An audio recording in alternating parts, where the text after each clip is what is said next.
Hello, my name is Rob Edwards. Welcome to my YouTube channel. And yes, I do have a job interview later today. How did you know? Today, I'm going to be doing a very quick review because I do actually have to get to this job interview shortly. But I'm going to give you a very quick review of Doctor Who, Nikola Tesla's Night of Terror. I'll give you my general overview of it, tell you the things that landed and things that didn't quite work for me. So, what was my general sense of this episode? Well, my first thing to say is that it is a reassuring step up again from last week. Last week was so disappointing, but at least that is in the rearview mirror now. That is in the past. We are talking about Nikola Tesla now, not Orphan 55. On the whole, I quite enjoyed it. I don't think this is an episode that I am terribly likely to revisit very often. I don't think it broke any ground. There were no great shocks or surprises in it. But on the whole, it was a good, solid, run-around episode of Doctor Who. Were there things that didn't work? Yes, there were, I'm afraid. But on the whole, I think everything was ticking over quite nicely. I will say it's another example of an episode where we don't really get very much attention on the companions at all. They are very much in the background. Graham does a couple of not terribly successful dad jokes in the background. Ryan and Yaz have a bit of banter, but really that's about it. But this is an episode about the Doctor and about Tesla. And connecting those two characters was quite a nice approach to the episode. Both of them inventors, both of them scientists, both of them kind of outside of their normal place, outside of their normal time in their own ways. Different, but their own ways. And actually that was really fun. I really enjoyed that. I thought it was a really strong element to the story. And I thought that the opening sequence, where we actually got to spend a bit of time with Nikola Tesla and understand his world before the Doctor and Co. crash into it, I think that was very well done, very nicely established part of his world. So, yes, my overall thoughts, solid. Not exceptional, but solid. I enjoyed it. I confess I tried watching it last night. And I've had to rewatch it this morning because last night I did fall asleep during it. I'd had a long, busy day, and that was not really a stunning indictment of this episode. But if it had been a little bit more thrill ride on the edge of my seat, perhaps I would have stayed awake on the first viewing. But I did come back and rewatch it this morning, so I am reviewing it having seen the whole thing while awake. So that's good, I guess. Okay, so what really worked for me this episode? Well, honestly, I can't point to anything which really stood out to me this episode as being a huge success. I really enjoyed the relationship between the Doctor and Tesla. As I said, that was quite nice. It was great to see Robert Glenister back in Doctor Who.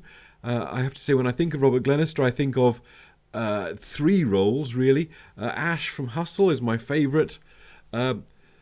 Smarmy Soldier in Caves of Androzani is my second favourite. And Tesla's probably... Edison is probably my third favourite of his performances. But yeah, it ranks above robot version of Smarmy Soldier in Caves of Androzani. So, that's something. But yes, it was the connection between Tesla and the Doctor which really I enjoyed for this episode. The things which didn't work for me, didn't quite land, well, I've talked a little bit about them already. The companions fading into the background again. Since the start of this era, I have been maintaining that I like the idea of a big TARDIS team. But in execution, in the way that it is done, I have to say, on the whole, this TARDIS team has not worked for me, has not come together. There are strong episodes for several of them, strong episodes for Ryan, strong episodes for Graham. I've yet to see a strong episode for Yaz. Even the episodes about Yaz haven't been the strongest for her. But in an episode where they're trying to put all three in them and have them all play a role, it lessens them all. There was one nice moment I quite liked where there was a callback to Ryan's. I forgot what his condition's called. But when they're jumping from train car to train car, they specifically had to help him across because it was dyspraxia. I think it's dyspraxia. Because of his condition anyway. And that was quite nice. It's good when they actually remember things like that. It gives some continuity for the character. The things which didn't really work for me, I'm afraid, are the aliens.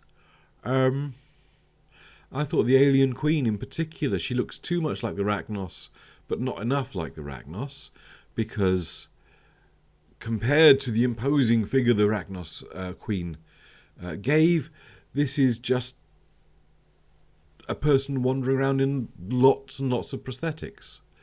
Their motivations were strong. I like that. I like the idea that they were scavengers and they always stole what they needed and they were here to steal Tesla. I liked that. But then the rest of their actions were just a little bit slapdash, a little bit kind of random. I didn't really buy the idea. And it's a terrible trope. It's something which has been endemic in genre fiction for a long time now. This kill the queen and all of the drones will die. There's got to be a cleverer way of doing this. There's got to be a more interesting way of resolving a plot like this, because it is the simplest, laziest, most fallen back on. That's not really a sentence construction I like, but never mind. People fall back on that too easily in their writing. And if I ever do that in one of my novels, you're allowed to tell me off. It just doesn't... Wow. No, doesn't work for me. There are certainly situations where taking out the commanders of an enemy army can undercut them to the point where they are less effective. But this idea that if you take out the queen, the whole hive mind shuts down doesn't really work, because a species like that would never survive, because at some point the hive mind leader is going to die. And, perhaps biologically can prepare for it, but even by accidents and stuff like that. Anyway. So that didn't work for me. That didn't land for me. I wasn't terribly happy with that as a resolution. And the end note for it all, being a kind of reverse of Vincent and the Doctor, where, we got to show how Vincent is celebrated in the future. The fact that our end note really is, Tesla's going to do all this amazing stuff and nobody's going to remember it until David Bowie plays him in a film decades later. It didn't quite work. As a message, it was lacking something.